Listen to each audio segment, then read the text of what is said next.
a topic we have covered before in this group and that we need to come back to every 2 or 3 years would be past lives. So, this one's for you, Vino. Just for everybody in the group who has not been to the series of Thursday night meditations, we are going to do a review of what exactly is a past life, because I meet with a great many people who know this esoteric term. It's such a trendy, glamorous thing to have a past life, and yet very few people know exactly what they're talking about or why they're even talking about it. So first and foremost, let me clarify for you that there is in fact no such thing as a past life from a spiritual perspective.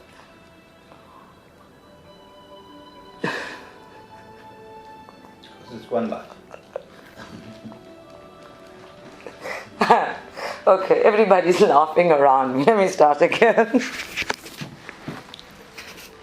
From a spiritual perspective, there is no such thing as a past life. The construct past life requires that we must have, firstly, the construct of time, and spirit does not exist in a time frame. Secondly, having established the construct of time, we must now establish what we call linear thinking on that time frame, so that we can divide our lives, our spaces, our existences into a number line, linear thinking. So what comes first, and what comes next, and what comes after that, and what is happening in the now moment is then regarded as being past, present, and future. These are all constructs that have been created by man in order to manage his very existence in the illusionary plane of the earth. So having established that, I am now going to address past lives as they are on the earth plane, and what purpose do they serve for our spiritual lives or either soul. Why do we even consider past lives while we're here? Number one, it gives us a context of our existence. All of our sacred contracts are usually made with souls that we have traveled with through aeons of time. The human brain has difficulty with the concept of aeons of time. So just for a moment, I want you to imagine 100 billion years of traveling with or sharing lifetimes with the same souls. 100 billion years. Don't even try to calculate how many days or hours that is, or even how many possible lifetimes. But this is the timelessness of the soul in its constant living, in its constant exploring, in its constant evolution. We talk about it as past lives so that we can put it into perspective to our current lives and our current experiences. Am I boring you over there? No, I'm listening. Are you sure? Shall I jazz it up a little?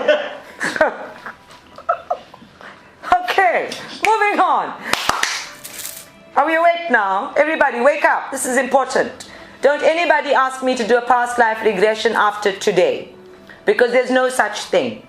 When we do an exploration, when we do a seeking into other lives, other than the ones that we perceive in our limited human existence, when we look into our other lives, they are all in the now moment. Whether they are past, present, or future is that time context.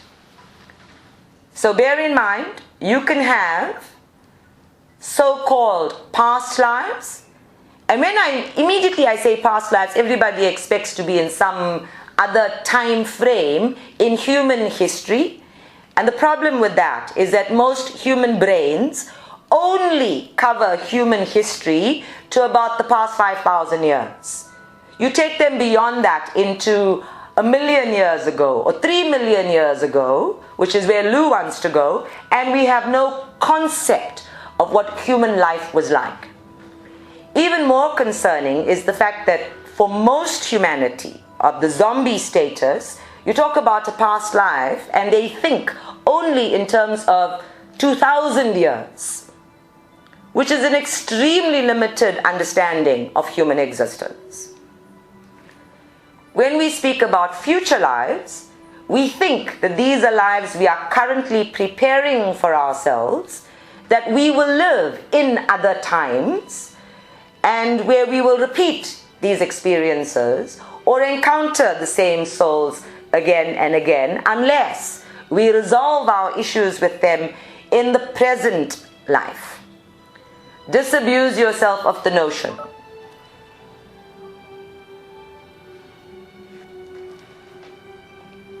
Is somebody coming and going out of my current life? Loudly and clearly, I might add.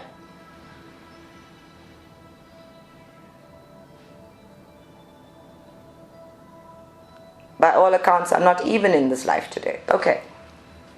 People, stop messing with it. So, where were we?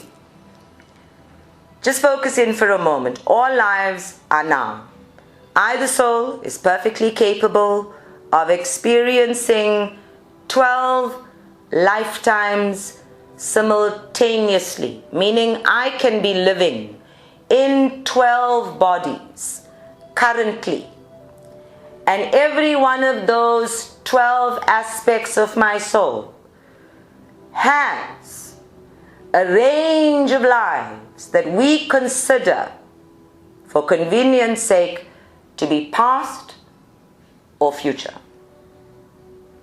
For the purposes of healing, one of the first things we must do is move past the idea of I, the soul, connected to this physical body, into I, the higher self, beyond even the soul being that is accompanying your current body, in order to experience all lives, meaning all 12 soul aspects, having experiences on the earth plane and, for your purposes, Lou, other planes, simultaneously. How are we doing with this so far? Should I say that again? Okay. So just close your eyes for a moment and imagine yourself as a big circle. There's me, one big circle. And that circle, in turn, gives way to 12 smaller circles. All 12 smaller circles are perfectly capable of having their own evolutionary pathway and a series of lifetimes. So when we work for healing purposes, not for curiosity, not for drama, not for investigating whether you have found your soulmate partnership relationship, really the primary purpose of a past life is for healing. When we work with your other lives for healing purposes, we must transcend, move past that 12 soul system into the higher, bigger circle that connects all 12 in order to access information that is available to all 12 aspects of you. Has everybody got this diagram fixed in your mind now?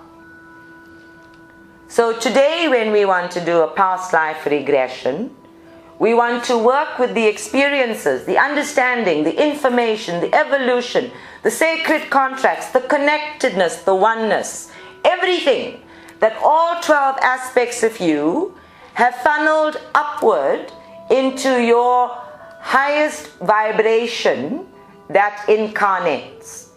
And that vibration, that frequency of you, is the one that keeps you in a cycle of birth and rebirth.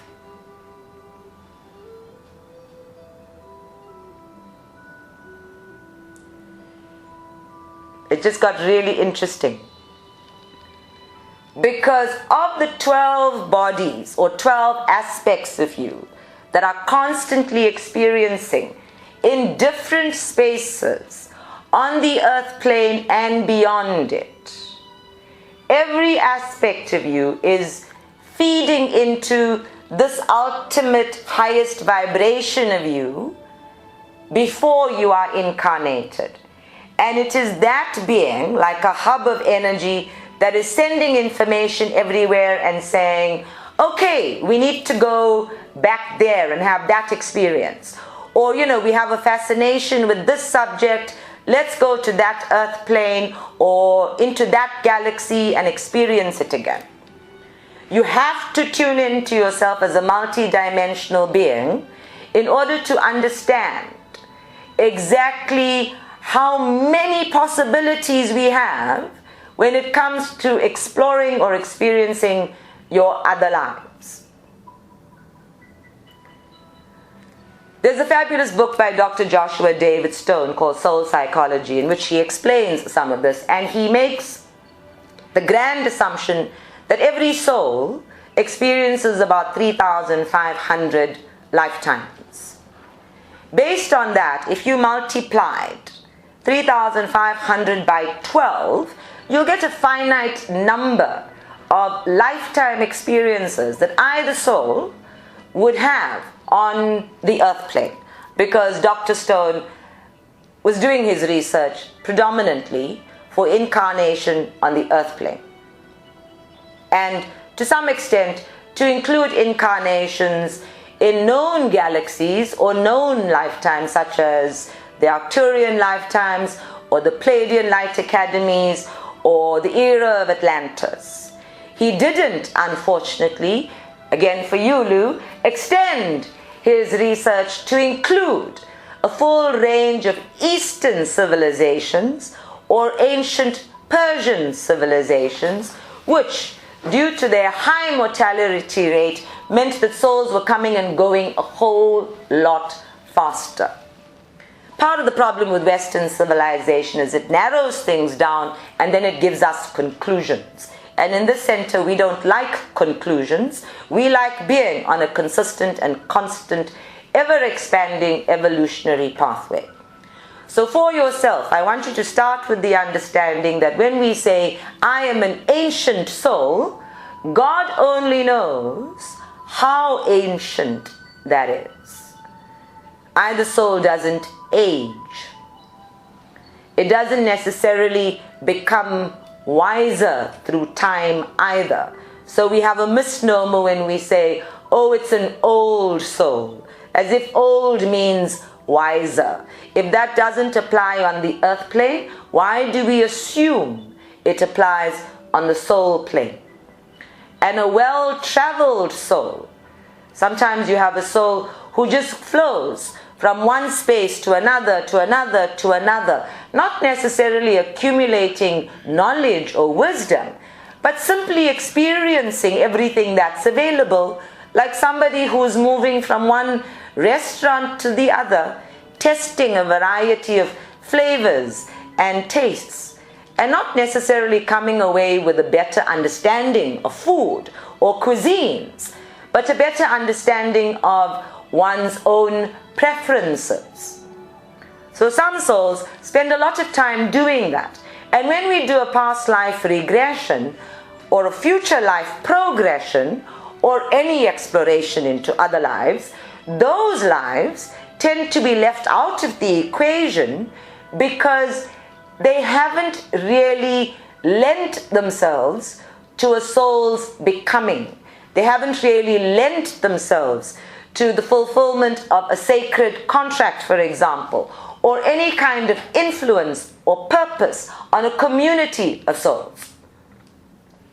Our explorations on this earth plane are usually geared towards finding out something profound about self that explains or points us in the direction of enigmatic information or mysterious information about self. Why, for example, do I have a specific phobia in this lifetime when I haven't ever had an experience to generate that fear or to trigger that fear? Why do I find those sorts of people more attractive than others? Why do I have a passion for this subject as opposed to others? Where have I developed an understanding of something or a skill that now feels like a natural resource? Really, the only reason we have to look into other lifetimes is for a greater understanding of self and our connectedness with others and our connectedness with God. There is no other reason for it. When you read books about regressions and progressions, and one of the most famous of the esoteric age was Brian Weiss, where he wrote this book about a woman who came in for treatment, and through his counseling, psychological counseling with her, they accessed masters that she was able to channel or speak to while in a state of hypnosis. And during that process, he discovered that she was speaking about lifetimes other than the one she was living now. He named them all past lives because they came from what he called memory. And when we make the assumption that what I am recalling is from memory, we further assume that all memory is based on past. That memory cannot possibly be of something that is happening currently. Or a memory, a recollection of something that in our timeline is still to happen, but is in fact unfolding or happened already in a timeless context.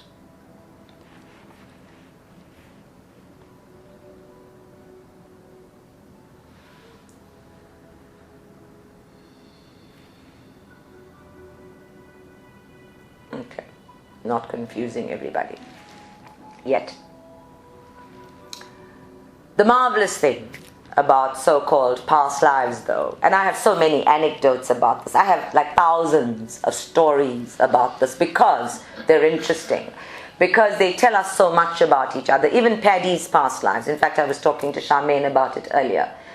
There's so many wonderful ways in which we can go deep inside of ourselves, move past our subconscious minds, move past the brain, and access information about ourselves that lives inside of us. That we call that a past life regression. And that you need to go, presumably, to some practitioner in order to do this, or have them elicit that information, is truly sad. Because you are able to sit in meditation and move yourself into a journey of self-exploration by opening up your consciousness to all of the possibilities of you. And if we haven't been doing that for the past 5 years, well, knock me over the head and call me stupid. Did you get that? Just for you, Lou. So, the standard practice of engaging in any kind of other life exploration would be for you to move into a meditative state, preferably to be in what we call an alpha or a delta state of consciousness, which simply means that your brain waves have slowed down sufficiently and your body has moved sufficiently into a space of stillness for you to access information that will feel like a memory, because your brain will not accept that it is receiving experiences or pictures or understanding of something unless it can call it a recollection, unless it can call it a memory. Otherwise, your brain will have to say, I sucked it out of thin air. And it doesn't want to say that either. So it needs to give it a name, and it calls it memory, so we call it a past life. These games that we play with words, really. When you're in that state, we are able to access several things at once. And I am very blessed that when I do a past life regression, I can actually accompany my client into that state and see or experience with them, this is called being clairsentient, experience with them the experience that they are having. When we do a group regression, I prefer to stay in my own space and just hold the space. When we are in this alpha or delta meditative state and the brain has slowed down, the body, consciousness as it exists in all of your bodies, is able to access information firstly from your third eye, which has insight of your experiences in the duality, meaning on the earth plane as we know it now, and experiences of your Akashic records. It has the capacity to receive information about this life as it connects to other life. So the two petals of the third eye chakra work in harmony to bring forward insights for your knowledge of self as you are now. Because there are billions of possibilities, we focus in on what is a priority, what is relevant to your evolution, to your soul becoming now. Otherwise, you could just sit there and get lost in aeons of time and get confused. The other thing that is possible in this state is that you have access to your zeal chakra, and most people access their zeal chakras far more readily than they do their third eye, because most human beings expect that any experience of healing other lives must be traumatic. That we must go in search of a challenge or a wound or something drastic that happened somewhere. And if we all have these happy-go-lucky other lives showing up at us, we think we're experiencing a fairy tale and it can't possibly be true. Or we create the drama of, oh, I wish my life could be that wonderful always. Which then completely negates the purpose of exploring other lifetimes. Because it is, in fact, a learning curve, a healing curve. Getting attached to any aspect of it is a complete waste of time and negates the spiritual view or intention. The third thing that happens when we move into this alpha or delta state of consciousness is that we are able to access the information stored in your psoas muscle, which incidentally is created before you are born in your mother's womb and carries information about you in that womb. It carries information that I, the soul, has brought forward in order to define or guide or determine my forward movement as I am in this body here. So not only do we get information about you as soul, but we get information about what you intended for yourself before you were born here. The physical body also holds that information as memory in other organs and associated chakras. You are a walking, talking, storytelling, multi-dimensional intelligence that is truly fascinating. So if you sat down every day with a clear intention to explore one enigmatic, one interesting facet of yourself and asked your guides and said, show me, where did I develop this talent? Where did I develop this passion or this history or this understanding of myself? Where did it come from? What experiences have I had in this space? Always starting with where you are now and other spaces. Then you would be opening yourself up to downloading via Spoogle, meaning your spiritual Wi-Fi connection, information about yourself. Be very careful to always be doing it in a safe and sacred space, because not all of your lifetimes are safe spaces. Some of them can in fact be traumatic and draw up traumatic physical manifestations of where you've been and what you've done. Have I missed anything? Okay.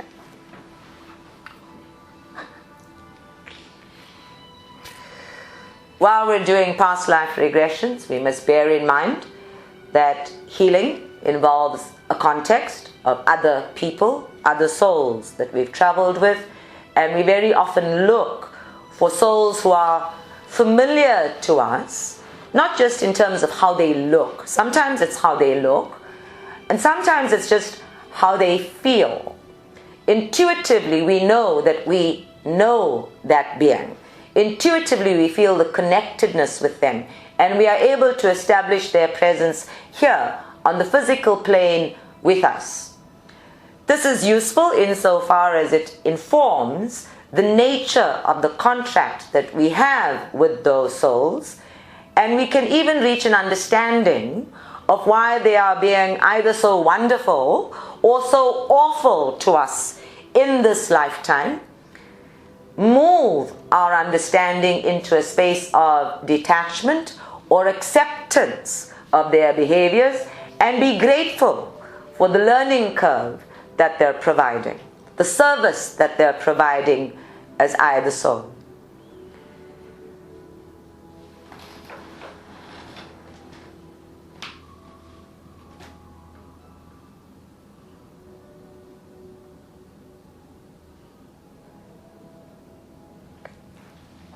Very often, an experience of an other life may take you into a space that your brain is unable to perceive as being real, because it is so unknown, it is so off the wall. You haven't seen it in the media, and you haven't read a book about it, and you have no way of anchoring it or processing it through your existing structure of consciousness, meaning your mind and your emotions and your brain cannot fix it.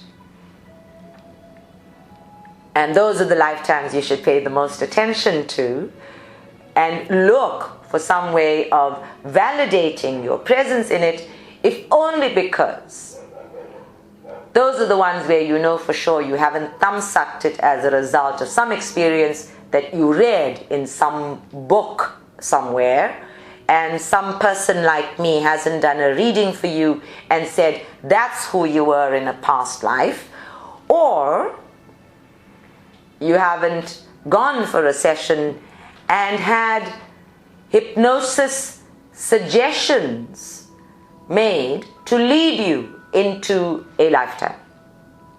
I like those lifetimes that are so avant-garde, so off the wall, that they feel more intense than the lifetimes that I can easily recognize on the current plane.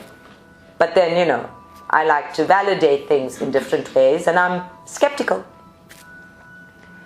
When you do go for a past life regression, be very clear about what kinds of questions you are being given in your meditative state.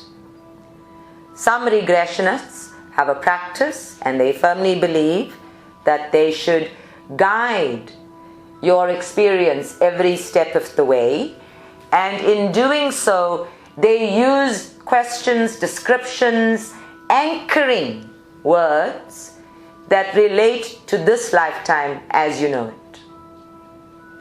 It is hugely difficult to do this any other way.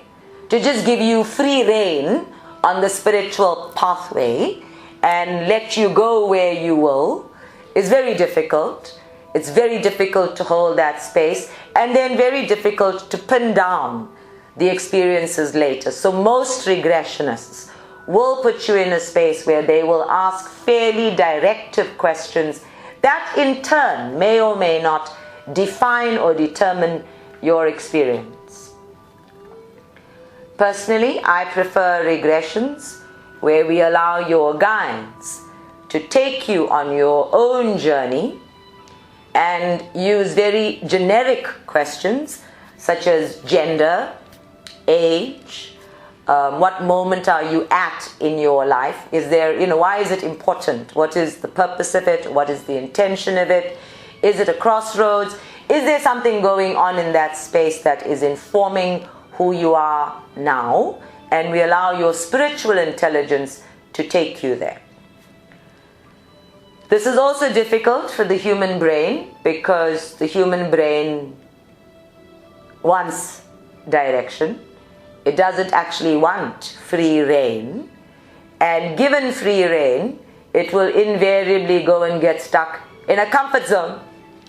It will choose something that it absolutely knows or that it's had another experience of and get stuck there. And when we come back, we'll go, oh, well, that was very ordinary, nothing earth-shattering about that.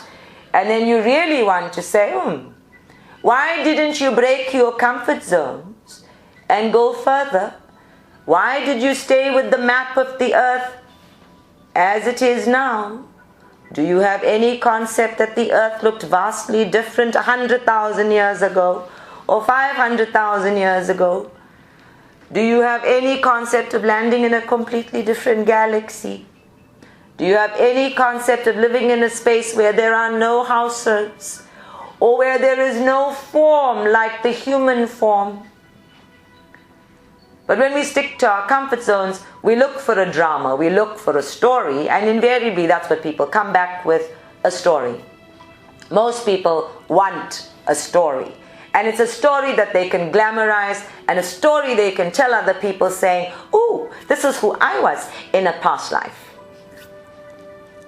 Except maybe if you're Jack the Ripper. Nobody ever wants to admit to being Jack the Ripper. Not even Jack the Ripper. So, you have to throw out all of those ego games if you want to transcend. And this is where we started this chat. Throw out those ego games if you want to transcend your limited understanding of the world as you are experiencing it in the current moment.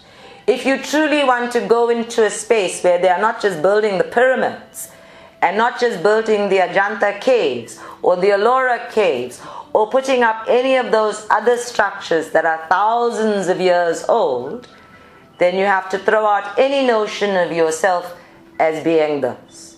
If you truly want to explore other lives, you must allow your intuitive intelligence free rein, and you must trust that that intuitive intelligence will take you to the space that most informs who you are now. The simplest way for me to do that was to know that I am always coming from somewhere and I am always going somewhere. I wake up every day to the understanding that I am not the same person I was yesterday or the day before that or the day before that. And every day I have to consciously choose the life I have. I choose it every day. I choose to love all of you almost every day. Almost, not quite every day. There are days where I don't choose to love anybody. So, almost every day.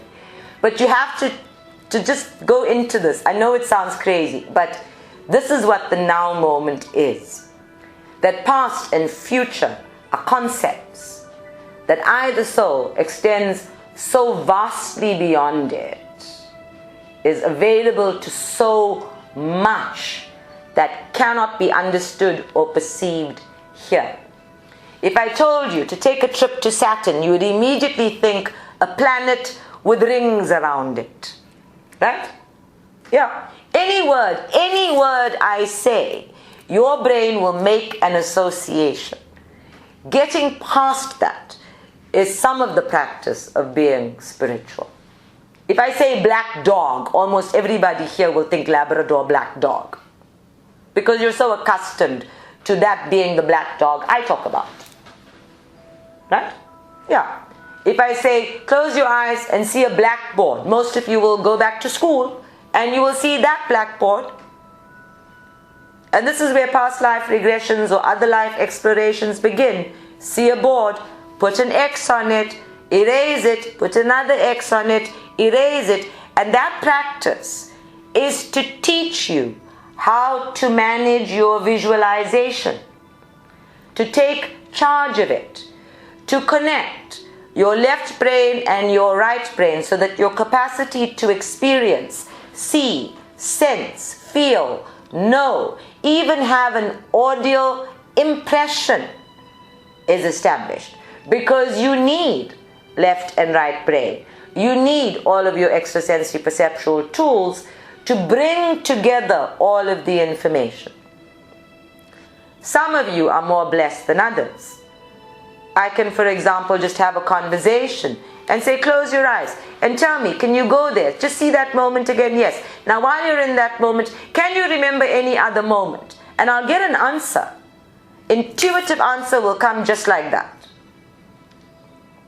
Other people have a brick wall in their head that says, can't go there. So we work harder at it. We have to sneak around the brick wall by finding the end of it first, sneak around it, dig a hole under it, all sorts of contortions in order to move into the understanding that I have a life other than this one. That I have all of those lives happening simultaneously with this one.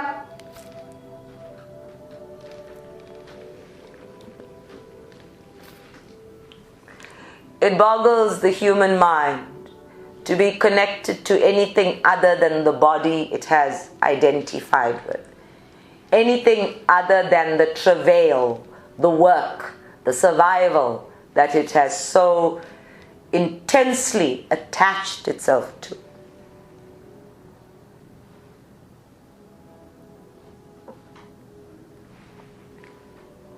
My masters, when they speak of their lifetimes, they have fascinating stories to tell.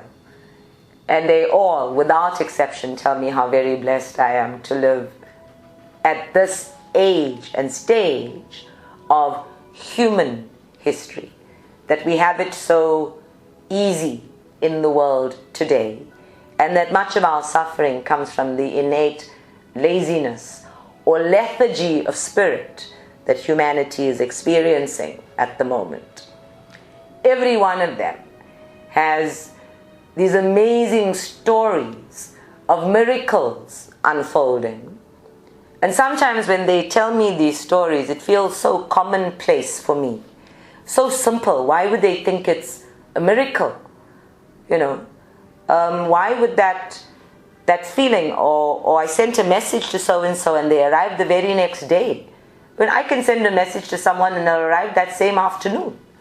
And then I realize they've sent a message telepathically, or they've sent a message with a messenger, and it's going to take that messenger 2 months to get wherever they're going with the message.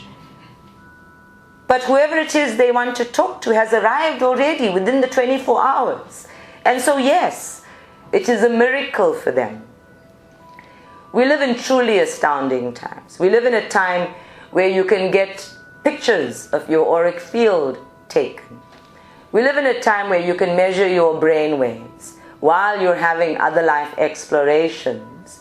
And those brain waves can be analyzed to show us whether the pictures you're having over there match the waves of the brain that are being recorded over here.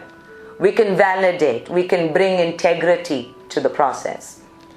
We have systems that can measure your heartbeat and ensure that you stay alive while you reach an almost death-like meditative state to transcend your physical body and, to all intents and purposes, be dead for a short while.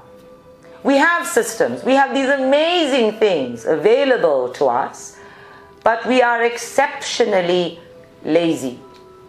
We go off in search of entertainment and gratification in our spiritual lives instead of looking to be of purpose.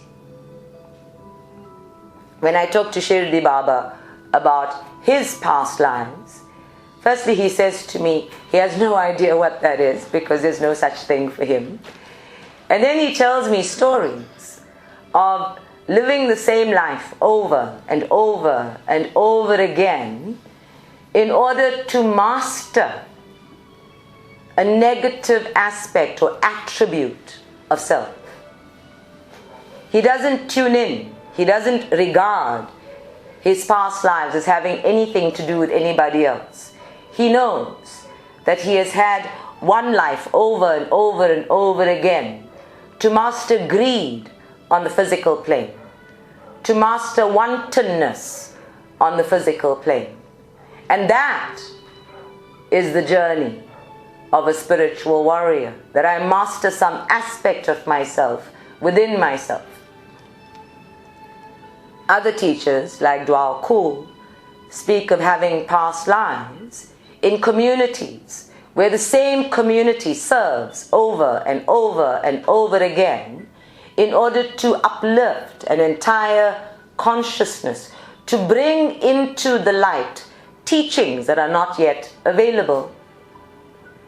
The Buddha, when he speaks of past lives, speaks only of wanting to leave them all behind, to not wanting to be in a cycle of birth and death.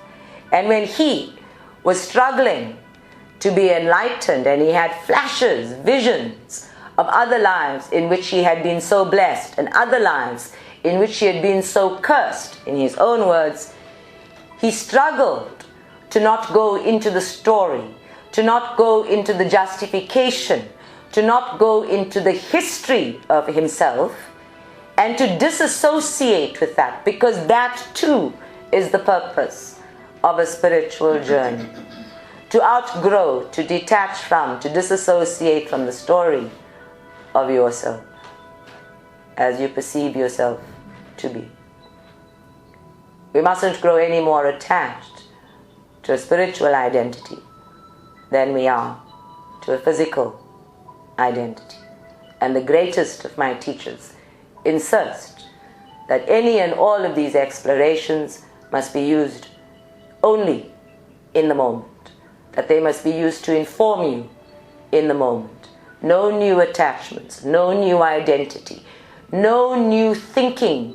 You are going to become that now, because your journey is a multi-dimensional one.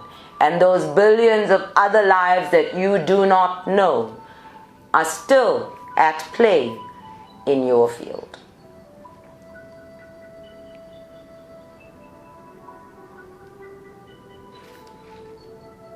Have I completely confused everybody yet? No? No? Do we still have everybody online, or have they gone? Are you all still there? Unable to reconnect to the meeting.